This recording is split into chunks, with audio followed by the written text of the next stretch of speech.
Frente a la amenaza del cambio climático, en donde cada vez ocurren más inundaciones y deslaves, ¿qué importancia tiene la infiltración del agua en el suelo?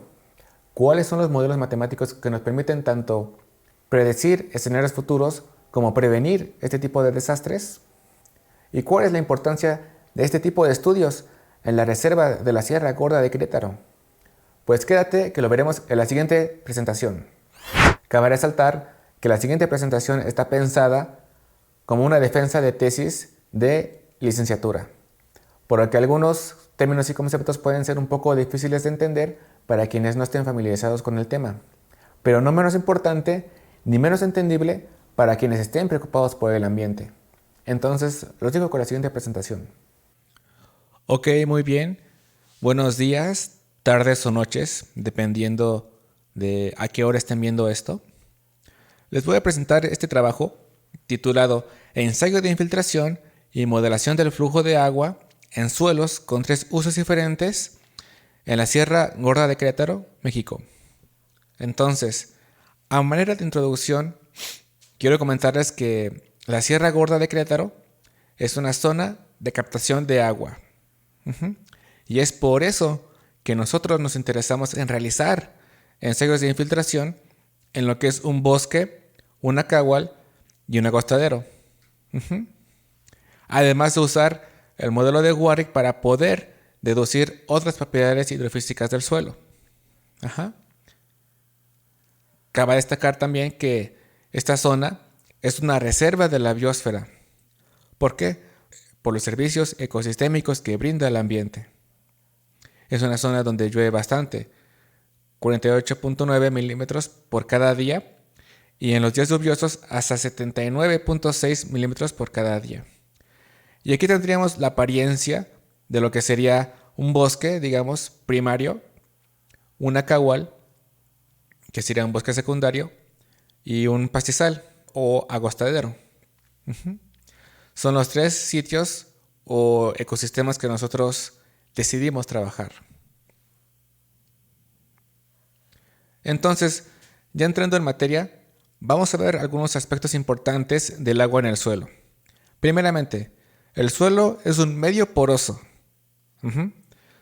conformado por partículas sólidas que se van agrupando, y esta agrupación va formando los agregados del suelo, junto con materia orgánica.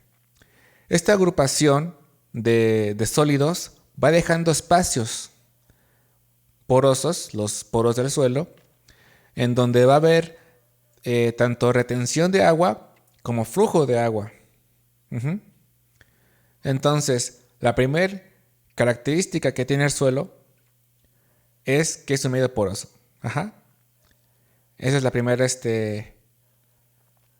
propiedad que tenemos que entender para poder medir el flujo de agua en el suelo.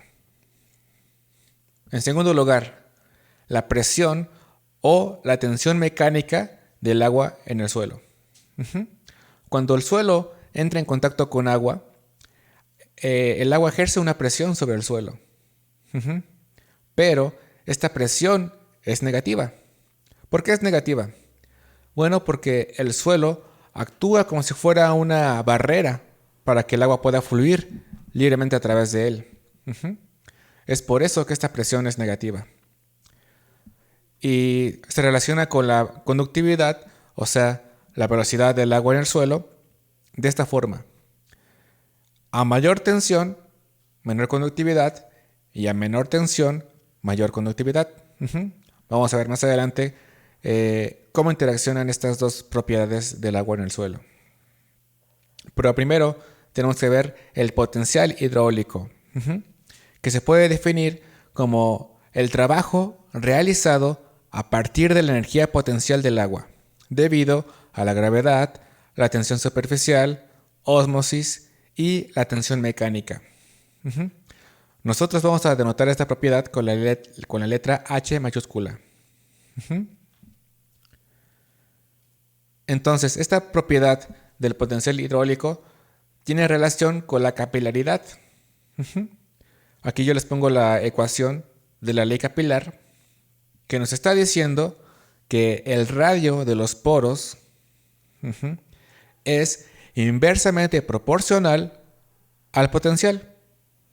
¿Qué quiere decir esto? Bueno, que el radio de los poros, o sea, el tamaño de los poros, si es muy pequeño, quiere decir que el potencial es muy grande. Eso quiere decir que va a haber mayor retención de agua en el suelo, en los poros del suelo. Mientras que si este radio es más grande, o sea, los poros son más grandes, el potencial va a ser muy pequeño y por lo tanto va a ser mayor el flujo. Es lo que quiere decir esta ley capilar. Entonces tenemos que ver la ley de Darcy para ahora conocer el flujo del agua en el suelo. Lo que nos está diciendo la ley de Darcy es que el flujo va a ser igual a menos Ks, que Ks va a ser la conductividad hidráulica del suelo, por el diferencial, bueno, un gradiente del potencial hidráulico, que es una diferencia de presiones. Básicamente lo que están diciendo aquí es que esta diferencia de las presiones va a ser igual al flujo multiplicado por una constante, que la constante va a tener que ver con las propiedades que tenga el suelo. Cabe destacar que esta constante, o sea, de la conductividad hidráulica saturada, solamente es válido, como dice su nombre, cuando el medio está saturado. Porque esta conductividad, de hecho, cambia, porque el suelo no siempre está saturado de agua. Entonces, esta propiedad va a cambiar, y cambia, de hecho. Para eso tenemos que ver la ecuación de Gardner, que nos va a estar diciendo cómo cambia la conductividad hidráulica en el suelo. Es igual a esta conductividad hidráulica saturada, que es una constante, multiplicada por la exponencial de la solubilidad del suelo, o la constante de Gardner, también así le dicen, multiplicada por el potencial mátrico. Entonces, esta relación de la conductividad en función de la tensión tiene esta característica, que es la ecuación exponencial que vimos hace rato. Entre mayor sea la tensión, menor va a ser el flujo. ¿Por qué? Vimos en la ley capilar que si la tensión es muy grande, eso quiere decir que los poros del suelo son muy pequeños y por lo tanto va a ser menor la conductividad hidráulica en el suelo. Mientras que si estos poros van siendo más grandes, por lo tanto la tensión más pequeña, va a haber mayor flujo de agua en el suelo. Entonces tenemos que ver la conservación de masa para poder llegar a un modelo que nos describa este flujo de agua en el suelo. En este caso va a ser el operador de divergencia menos el operador de divergencia, producto punto, el vector flujo, J, va a ser igual a la parcial de teta, que teta va a ser la humedad del suelo, entre la parcial del tiempo. Es conservación de masa.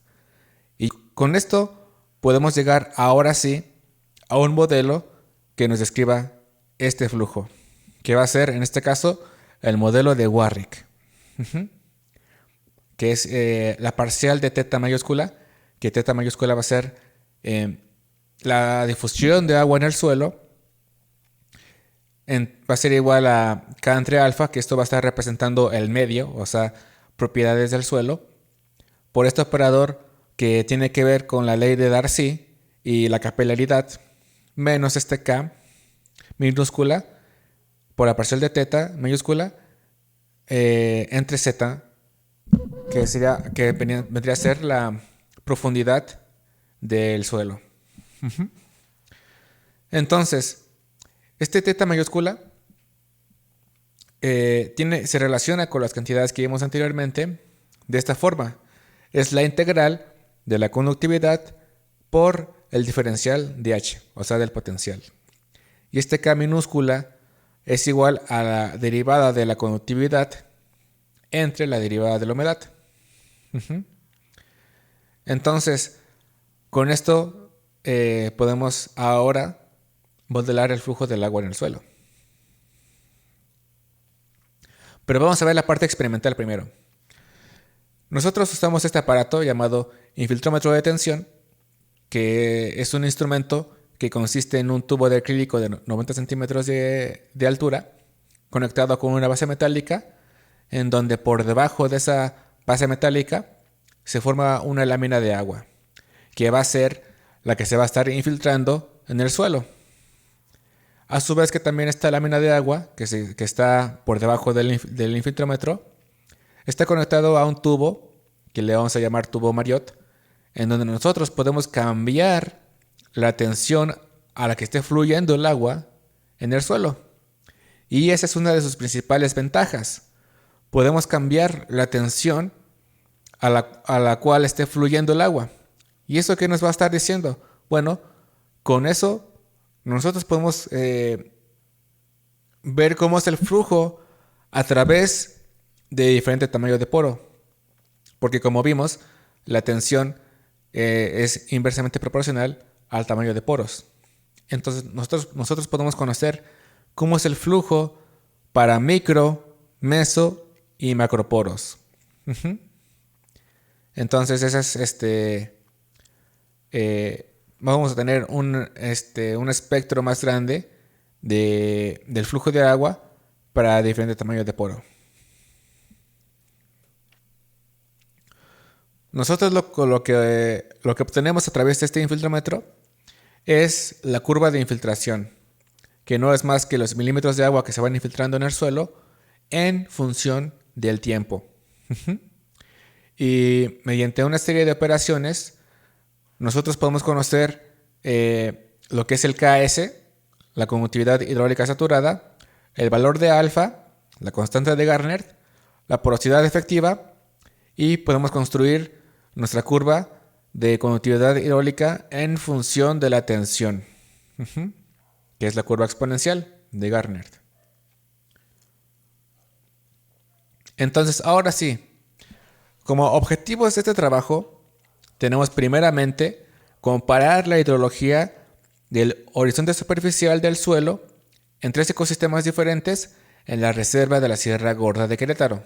En segundo lugar, usar el infiltrómetro de tensión para poder deducir propiedades hidrodinámicas del suelo. Y por último, usar el modelo de Warwick para poder deducir otras propiedades dinámicas del suelo. Como hipótesis tenemos que los bosques mesófilos de montaña, como son ecosistemas que se desarrollan en ambientes muy húmedos, van a tener una gran capacidad de conducir el agua. Y por lo tanto van a tener una buena porosidad efectiva. Mientras que una cagual va a tener menos flujo y menos porosidad efectiva que el bosque, y el agostero todavía menos flujo y todavía menos porosidad que la cagual y que el bosque, pero va a tener mayor humedad. Y vamos a ver más adelante por qué. Ya entrando en la parte de la metodología, nosotros repartimos la metodología en 3 partes. Primeramente, la colecta, porque nosotros hicimos este trabajo en laboratorio, por lo tanto hicimos una colecta en campo de muestras de suelo en tubos de PVC, que después llevamos a laboratorio, en donde realizamos el experimento con el infiltrómetro de tensión. Y por último, resolvimos el modelo de Warwick. Entonces, el sitio de estudio se encuentra específicamente en la reserva de la Sierra Gorda de Querétaro, en la comunidad de Ojo de Agua de San Francisco, en el municipio de Jalpan de Serra. En donde elegimos este sitio por su relativa cercanía entre los 3 diferentes ecosistemas de nuestro interés. Aquí está el agostadero, el acahual y el bosque. Estos sitios los caracterizamos por su cobertura vegetal. Después, extraímos la muestra enterrando nuestro tubo de PVC en el horizonte superficial del suelo, como se muestra en la imagen A, de tal forma que la pudiéramos extraer de forma cuidadosa para no dañar la estructura del suelo, y posteriormente la envolvimos con papel aluminio y la metimos en una bolsa de plástico para que pueda conservar su humedad.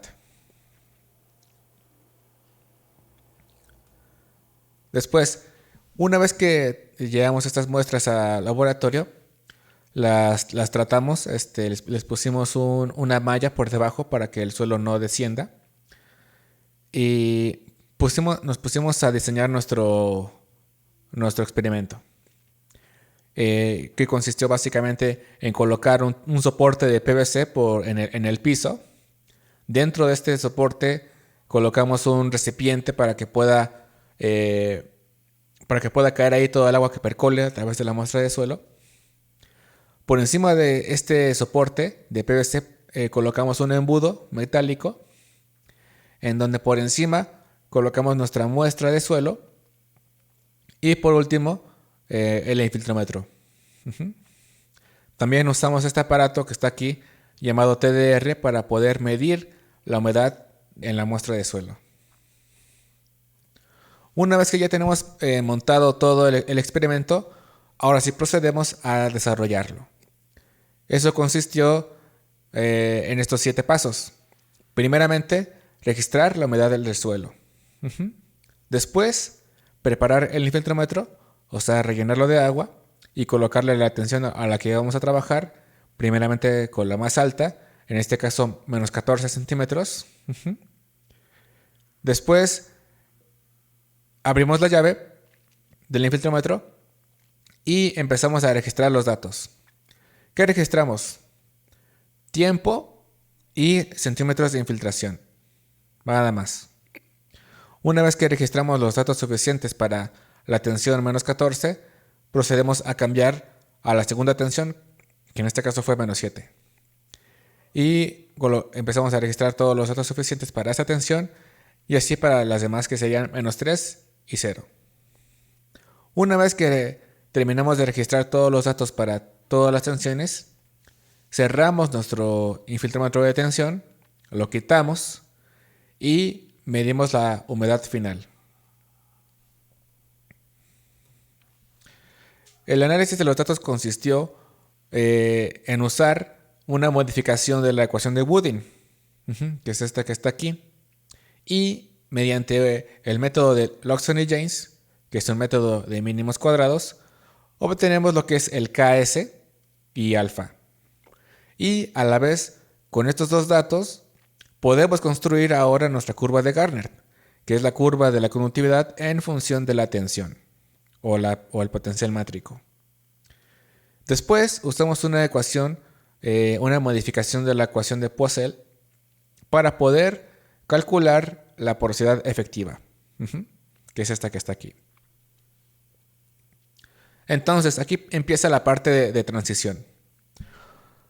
Nosotros podemos extrapolar los datos experimentales realizando más muestras yendo a campo a colectar más muestras, realizando más ensayos de infiltración, lo cual eso llevaría más tiempo, más dinero, más prácticas de campo y más esfuerzo en general. Podríamos haber hecho eso o usar los modelos matemáticos. En este caso, decidimos usar la segunda opción. Usamos los modelos matemáticos para poder deducir más tensiones y tiempos intermedios, cosa que no pudimos hacer de forma experimental. Y lo primero que tenemos que hacer para poder resolver un modelo matemático es definir las condiciones de frontera. En este caso fueron estas 4. La BC1, que sería la zona en donde entra agua a nuestra muestra de suelo. La BC2, que sería una frontera abierta. Sería como esta parte del anillo, que es una zona en donde no está entrando agua, pero es una frontera abierta. La BC3, que es una frontera cerrada, sería nuestro tubo de PVC, en donde no hay flujo. Y por último, la BC4, que sería la base de la muestra de suelo, que también sería una frontera abierta. Entonces, para poder resolver el modelo de Warwick, primeramente usamos COMSOL, que es un software que nos permite resolver ecuaciones diferenciales por el elemento finito. Primeramente lo que hay que hacer ahí es definir la geometría, que sería básicamente nuestra muestra de suelo. Definir la zona por donde va a entrar agua, por donde no va a haber flujo y la parte de abajo. Después introducir los parámetros, el valor alfa, el KS, los tiempos y todo lo necesario. Después introducir la ecuación y resolver. Una vez que resolvimos, extraemos los datos para introducirlos en matemática, el segundo software que usamos para poder resolver este modelo. Ahí introducimos los datos que lanzó COMSOL, definimos un arreglo matricial, la geometría por donde va entrando agua a nuestra muestra de suelo, y realizar una integración numérica para que nos dé como resultado una curva del flujo en función del tiempo, que es lo que obtenemos con el infiltrómetro de tensión, y poder hacer una comparación. Como parte de los resultados que arroja COMSOL, tenemos estos gráficos, en donde vemos que los colores rojos representan el agua o el flujo. Y desde aquí podemos empezar a darnos cuenta cómo es mucho más rápido este flujo en lo que es el bosque en comparación del Acagual y en comparación del Agostadero. Entonces, ahora vamos a mostrarles los resultados. Primeramente, los experimentales, después los del modelo y por último los que obtenemos en conjunto. Primeramente, lo que tú obtienes al realizar un ensayo de infiltración es esta gráfica, que es la curva de infiltración, que como vimos antes son los milímetros de agua que se van infiltrando en el suelo en función del tiempo. Aquí vemos cómo en este punto es mucho más rápido el flujo en el bosque en comparación del Acagual y en comparación del Agostadero. Después obtenemos el KS y el valor alfa. Igual, el bosque tiene una mayor conductividad hidráulica en comparación del Acagual y en comparación del Agostadero. Para las curvas de Garner, que es la curva de la conductividad en función de la tensión, también vemos que la curva del bosque, que vendría a ser la roja, es mucho más pronunciada que lo que es el Acagual y el Agostadero. La porosidad efectiva también. Vemos que el bosque tiene un mayor número de microporos y de mesoporos en comparación del Acagual y del Agostadero. Entonces también aquí empieza la parte de transición. Este gráfico nos está mostrando la velocidad de la lámina convolada, o sea, el flujo. También vemos como aquí es más rápido el flujo es más rápido en el bosque en comparación del Acagual y en comparación del Agostadero. Esto lo hicimos para poder, nos basamos en estos gráficos para poder obtener este valor de K minúscula del modelo de Warwick y poderlo ajustar al modelo que obtenemos en matemática, que son estos gráficos. Aquí vemos el flujo modelado y el flujo experimental de los tres ecosistemas. La curva roja representaría el modelo o representa el modelo y la curva azul representa el experimento o los datos experimentales. Vemos que las tres curvas tienen un buen ajuste, con lo cual nos está diciendo que el modelo de Warwick nos sirve como referencia de lo que ocurre, ¿no?, en la realidad acerca del flujo, en este caso del flujo de agua en el suelo. Otra cuestión, nosotros no podemos obtener datos intermedios para la humedad del suelo. Como recuerdan, solamente pudimos registrar la humedad al inicio del ensayo de infiltración y al final. Pero no sabíamos lo que pasaba en el medio. Pero con una definición que hace Warwick en su modelo, podemos averiguarlo.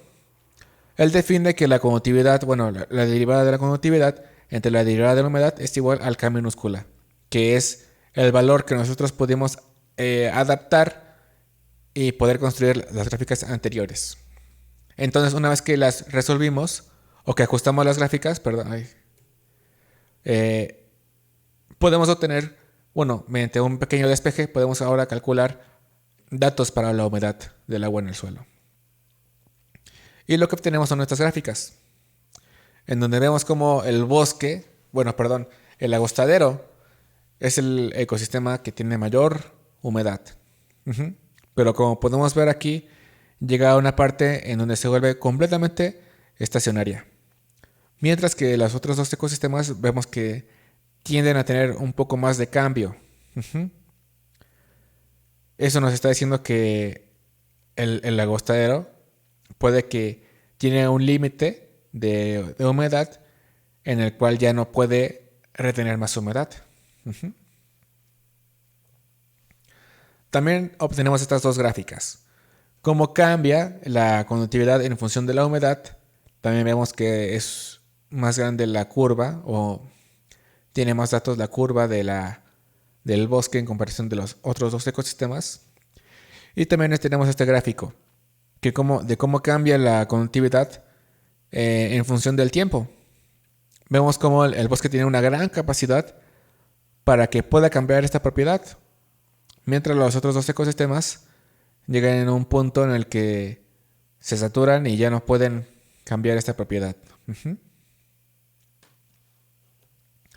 Entonces, como parte de las discusiones podemos decir, primeramente, que tanto para el flujo, para la conductividad y para la porosidad efectiva, el bosque tiene una mayor capacidad de tener flujo, conductividad y porosidad efectiva. En comparación de lo que es el acagual, que tiene menos, y el agostadero, que tiene todavía menos. Pero en cuanto a la humedad, es lo contrario. Tiene mayor humedad el agostadero en comparación del acagual y en comparación del bosque. ¿Por qué? Ley capilar. El agostadero, que tiene poros pequeños que no son efectivos, eso quiere decir que en vez de conducir el agua, la está reteniendo. Vimos en la ley capilar que si la tensión es muy grande, eso quiere decir que los poros del suelo son muy pequeños y por tanto va a haber mayor retención que conducción. Y es lo que está pasando aquí en el agostadero. Y eso se ve reflejado en la humedad.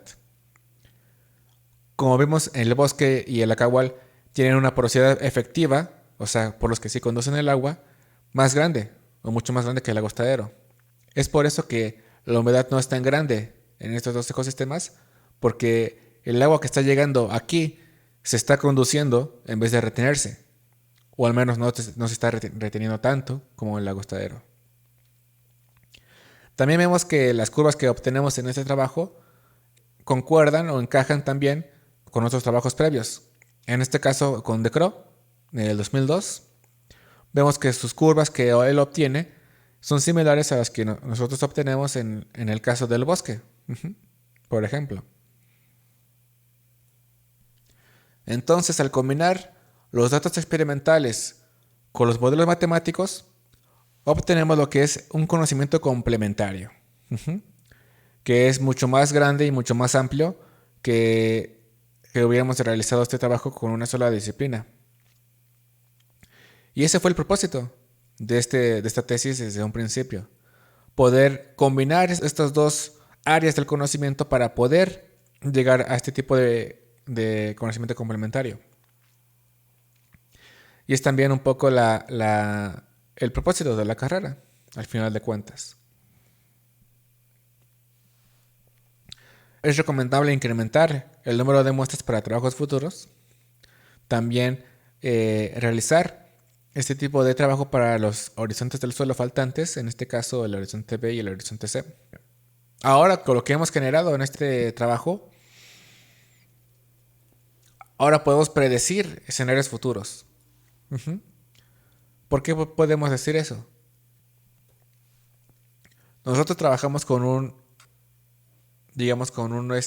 geometría de esta forma, en donde hicimos este ensayo de infiltración en una zona horizontal completamente y en laboratorio. Pero la realidad es más como este tipo, ¿no? Más en la Sierra Gorda de Querétaro, que es una zona montañosa en donde abundan las pendientes. Entonces este sería un escenario más realista. Ajá. Pero ahora con lo que hemos realizado, podemos predecir este tipo de escenario. Ujú. Y ese es el propósito de la modelación, poder ahora predecir escenarios de diferente índole. Entonces, como conclusión, podemos decir que la influencia humana cambia la forma del transporte de agua en el suelo, la porosidad, la humedad, siendo las muestras del bosque las que mayor flujo tienen, mientras que las muestras del agostadero son las que menor flujo tienen. Podemos usar el modelo de Warwick para poder simular el flujo de agua en el suelo para diferentes escenarios utilizando las condiciones de frontera adecuadas. Y ahora, este tipo de información sirve como complemento de mapas de riesgo. ¿Por qué?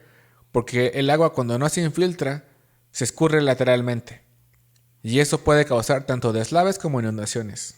Ujú.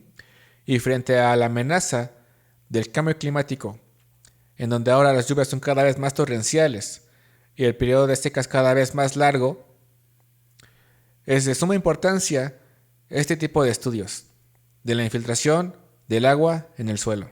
Ujú. Tanto para poder prevenir este tipo de desastres como las lavas e inundaciones, como poder tener un mejor aprovechamiento y protección de este valiosísimo recurso que es el agua. Muy bien. Esa sería mi conclusión acerca de este trabajo. Les dejo parte de la bibliografía que usamos para realizar este trabajo y los agradecimientos. Gracias por escuchar esta presentación. Chao.